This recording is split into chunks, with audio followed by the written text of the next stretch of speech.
Con gran honra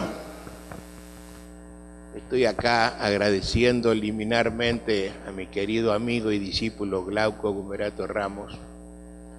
Estoy acá a nombre del Instituto Panamericano de Derecho Procesal, acompañando a los organizadores de la Asociación Brasileira de Derecho Procesal en este primero coloquio internacional, donde el Brasil está debutando en las ideas garantistas.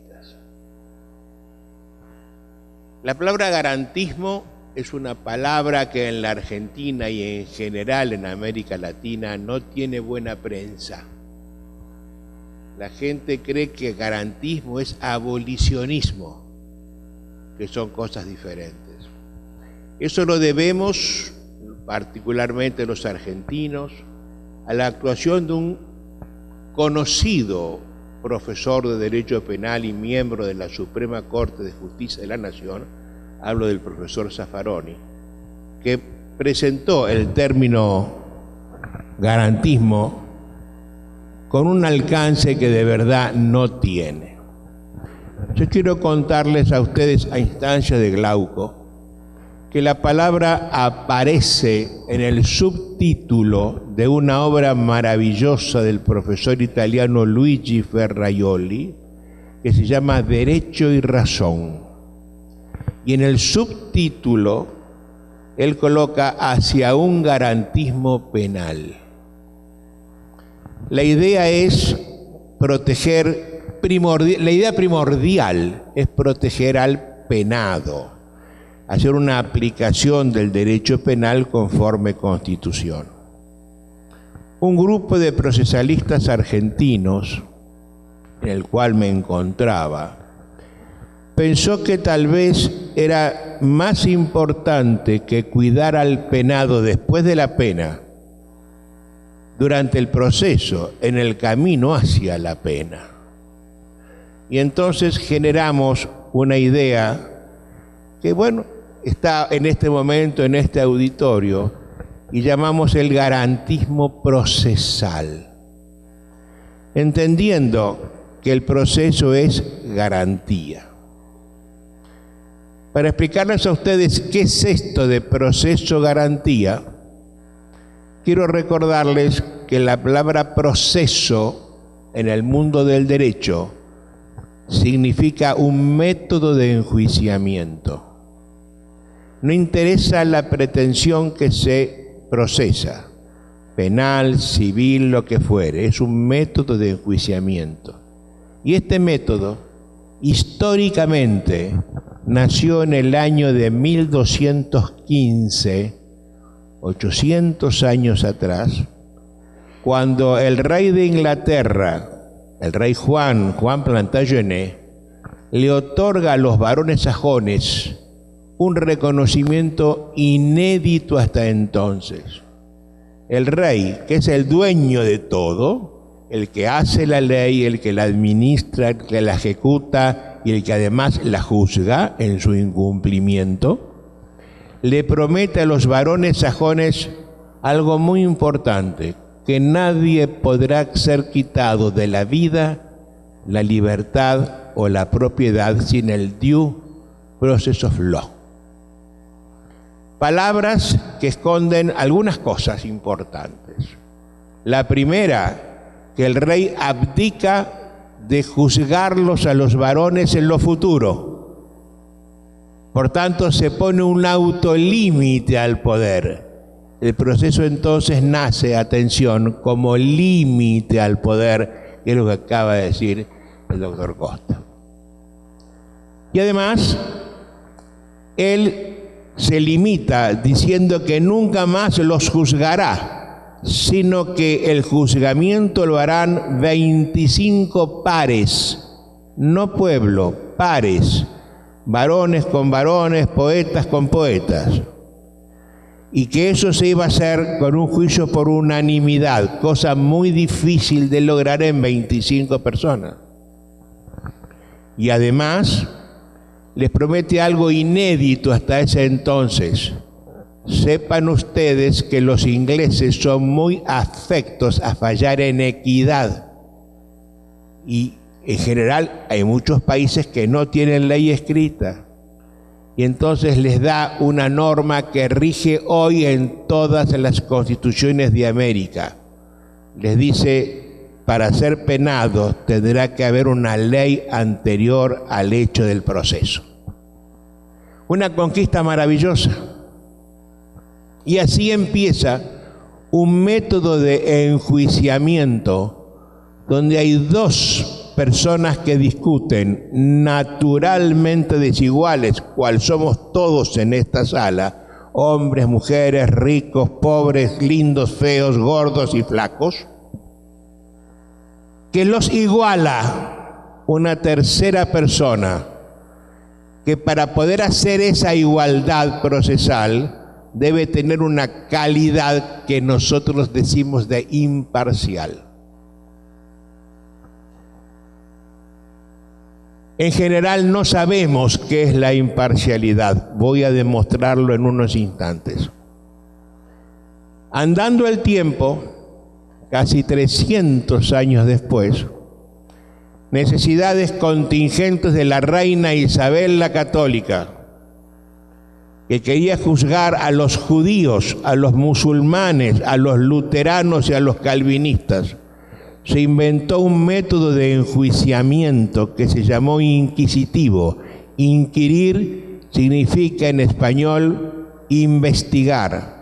Por tanto, aquel método que nació como método de enjuiciamiento de igualdad, de discusión entre desiguales que se igualaban, ahora pasó a ser un método de investigación, donde lo importante era el investigador, el juez, que en ese momento era un sacerdote. A tal punto fue esto duro que el derecho penal, hasta hace muy pocos años, consideró al imputado como el objeto del proceso, no el sujeto principal, el objeto del proceso. Y el sujeto principal es el juez investigador. Vistas así las cosas, me encuentro con que tengo dos sistemas. Uno, el acusatorio, el dispositivo en materia procesal civil, donde los importantes son los que litigan, y el juez, el hombre que más poder tiene en la galaxia del derecho, está al servicio de ellos. Y el inquisitorio o inquisitivo, donde el importante es el juez, porque es el investigador, y los demás son nadie, o la 50ª persona después de nadie. Este método inquisitivo apareció en la normación española hasta el día de hoy, también en la portuguesa, porque tuvimos reyes comunes, Felipe. Y cuando esto nos pasa, todas las leyes americanas, brasileñas, argentinas, uruguayas, para todas, consagran un método de investigación que se llama sistema inquisitivo, donde el juez es la persona importante y el que hace lo que quiere. Él no se limita al poder. Y sin embargo, si nos retrotraemos 300 años, recordamos que esto es un límite al poder, por eso es garantía. Tengan presente esto. Una constitución cualquiera, la brasileira, se maneja con 3 palabras: declaraciones, derechos y garantías. Las declaraciones son las normas que no imponen conductas, pero que establecen el marco en el cual se reconocen los derechos y se dan las garantías. Por ejemplo, el Brasil es una república federal. Eso es una declaración. Luego otorgamos derechos dentro de ese marco de las declaraciones. Y para que el hombre de a pie, cual somos todos nosotros, podamos defender nuestros derechos contra el que nos los puede quitar, nos otorgan garantías. Nuestras constituciones traen 5 garantías. el acceso a la justicia, que es proceso, el control de constitucionalidad, que es proceso, el amparo, que es proceso, el habeas corpus, que también es proceso, y el habeas data, que también es proceso. Por lo tanto, acéptenme que las garantías es una sola, el proceso. De ahí entonces la importancia de esto que estamos haciendo. Somos los garantes de la civilidad, de los derechos del hombre de a pie. En los últimos años, algunas constituciones han efectuado un ranking de derechos de los que otorga la ley, la Constitución. Mi Constitución argentina no consagra un derecho a la vida, tampoco un derecho a la libertad, a ser libre y a comportarse como un hombre libre. Nuestra Constitución habla del derecho de la propiedad, de la intimidad, del libre tránsito, pero no de las cosas importantes. Las últimas constituciones, paradojalmente Venezuela, por ejemplo, Nicaragua, han hecho un orden de derechos con el solo método de ubicarlos en cierta forma en el plexo constitucional. Y Colombia, por ejemplo, establece que el máximo derecho es el derecho a la vida, con profundas implicaciones jurídicas, que la vida sea un derecho constitucional. Por ejemplo, no puede haber pena de muerte, por ejemplo. El aborto jurídicamente estaría prohibido, porque la vida es el máximo derecho de la Constitución. Inmediatamente después coloca el derecho a la libertad, con mayúscula. No a la libertad de comercio, no a la libertad de tránsito, a la libertad. Y un día el Procurador General de Nicaragua, lloroso y penoso, penando por lo que el Poder Judicial no funcionaba, me dijo: oiga, ¿sabe qué? El de la libertad es el segundo derecho, porque la vida no puede ser vivida sin libertad. Es primero la vida y después la libertad. Y paradojalmente para todos nosotros, particularmente en el Brasil, el tercer derecho de estas constituciones es el derecho al proceso. Porque el proceso me permite defender la libertad y la vida ante quien puede quitarme ambas cosas, que es el mandamás de turno, que es la policía, que es el rey, que es el presidente, que es el ejército, que es el juez. Y este derecho, el tercer derecho, es la garantía, ejercido, es la garantía de que alguien nos tutelará los derechos que pensó el legislador. Por eso el proceso es la garantía. El proceso no está para que nadie investigue ninguna verdad, sino para tutelar los derechos de las personas de la sociedad cuando son vulnerados principalmente por la autoridad.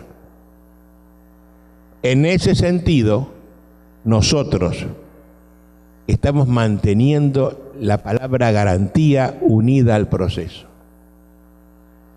Pero la verdad nos muestra que nuestros jueces, yo he sido juez casi toda mi vida, y he sido un juez inquisitivo y autoritario, porque eso estudié, porque eso mamé, porque me dijeron que es lo que yo tenía que hacer para hacer las cosas bien.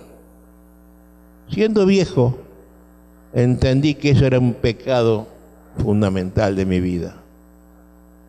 Y me arrepentí. Y por eso estoy diciendo las cosas que digo, cosas que se dicen solamente a la vejez, donde no hay pudor en reconocer los errores. Quiero que sepan que la palabra imparcial no significa no tener interés mediato o inmediato directo o indirecto en el resultado del pleito. Es algo mucho más importante. Miren, detrás de la palabra imparcial, que eso es parte del contenido del vocablo, está la palabra independencia. No hay imparcialidad sin independencia, pero no solo cual nos enseñan los profesores de derecho procesal del mandamás de turno. No, obediencia, que no estamos sujetos a obediencia debida de las partes. Caramba, no habría imparcialidad de otra manera. Pero algo que me parece mucho más importante y que nadie lo dice: tenemos que ser independientes de todo prejuicio. Y esto es muy difícil de lograr. Miren, el prejuicio es un juicio previo que alguien tiene por razones que guarda in pectore y que juzga por cosas que nadie entiende. Prejuicioso. Y todos somos prejuiciosos. Todos somos prejuiciosos. A mí hay cosas que me gustan, cosas que no me gustan y cosas que me disgustan. Y esas cosas pueden ser del color de la piel, de la religión, del tipo de sexo que le gusta practicar, de la política, del fútbol. Y cuando yo estoy fallando con estas cosas del corazón, y fallo católico contra judíos, judíos contra católicos, y eso se guarda en el pecho, nadie sabe lo que estoy haciendo yo. Se sale del control de las partes. Pedirle a un juez que sea auténticamente imparcial es pedirle casi un milagro. Es muy difícil. Por eso los jueces buenos son héroes. Tienen el heroísmo de despojarse de las cosas que le gustan para fallar lo que les disgusta. Es importante, ¿no? Gracias, Señor. Este concepto de imparcialidad es el que separa a los jueces activistas de los jueces garantistas. Mírenlo. ¿Qué hace el juez activista? Busca la verdad para hacer justicia, su justicia. ¿La justicia de quién? ¿La del que gana o la del que pierde? Si la justicia es un valor relativo. Entiéndanme la relatividad. Si un desembargador puede revocar una sentencia de un juez inferior porque la ve injusta, el valor es relativo. ¿Qué justicia vale? ¿La de primera instancia o la de la segunda? ¿Cuál es más justicia? ¿La del que pierde o la del que gana? Pareciera que nos han metido en la cabeza cosas que realmente no tenemos que sostener. Y así nos va. Miren, estamos sufriendo una fenomenal crisis en la justicia, en América Latina. La palabra crisis en mi idioma significa cambio. Cualquier cambio es crítico. Pero en el lenguaje común, crisis es un cambio para abajo, es un cambio demeritante, es un cambio para mal. Y en este sentido, a los jueces y a los abogados y al pueblo nos va mal. La justicia se nos cae a pedazos. Nadie cree en los jueces. Todos nosotros somos una gavilla de alegres bandidos. El pueblo cree que es mejor el peor de los arreglos obtener algún día una buena sentencia. Si fuere por la gente del pueblo, esta casa estaría cerrada y nosotros convictos para siempre. ¿Y qué estamos haciendo? Estamos haciendo activismo. Lo que ha derivado en esto es el activismo. El juez que falla porque le piace, le gusta, con sus prejuicios. Y la ley, bien, gracias. Si no le gusta, no la aplica. Eso pasa también acá. hablando con los abogados, me lo cuentan. Al juez no le gusta la ley, no la aplica. Y entonces hemos perdido toda seriedad en el ámbito de las relaciones personales. Nos hemos quedado sin derecho, hemos retrocedido 800 años. Y nos enseñan desde San Pablo que esto es lo bueno, esto es lo correcto, esto nos va bien. Decía Einstein, es imposible lograr resultados diferentes insistiendo siempre con el mismo método. Y si el método es perverso, como lo es, y si el método no da resultado, como no lo da, basta, señores. Y sin embargo, lo profundizamos. Muestra de eso es el Código Procesal del Brasil. Primo hermano del Código Procesal de la Argentina. Primos hermanos del Código Procesal del Uruguay. De garantismo nada. ¿No será hora de que esto que estamos haciendo cale en el pueblo, llegue a la gente para que nos demos cuenta de que nos merecemos un cambio?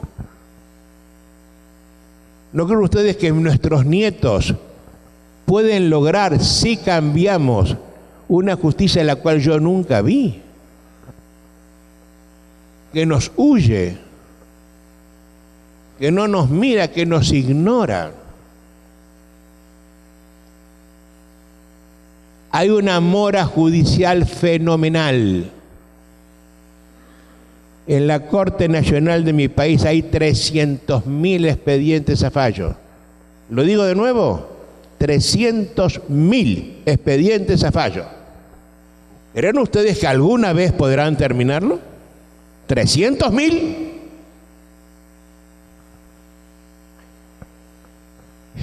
Estos encuentros tienen mucha importancia. Borges, que era un literato, un poeta importante en mi país, era radicalmente antiperonista. Y él decía, los peronistas no son ni buenos ni malos, son irrecuperables, son incorregibles. Yo digo igual ahora, ¿no? Los procesalistas somos irrecuperables. El que le gusta el vandalismo del activismo, y bueno, que se muera con él. Por tanto, no tiene sentido que yo intente convencer a ese señor. Este discurso es para la juventud que está atrás.